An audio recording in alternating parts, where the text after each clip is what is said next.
Hey guys, West Coast Law Car here on the Indy car build. So here it is all assembled. We just got the stock model wheels on, so we still need to make some urethane wheels so it can actually get some traction on it. But let's see if this codes.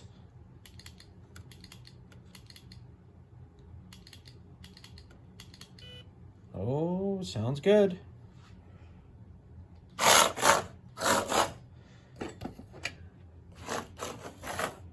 So far, so good. The magnet is a little weak, so we'll just start down the main straight here.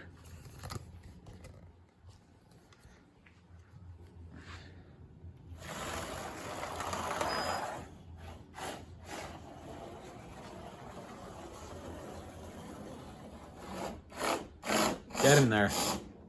There goes the wheel. A lot of kinks to work out, but it's getting there.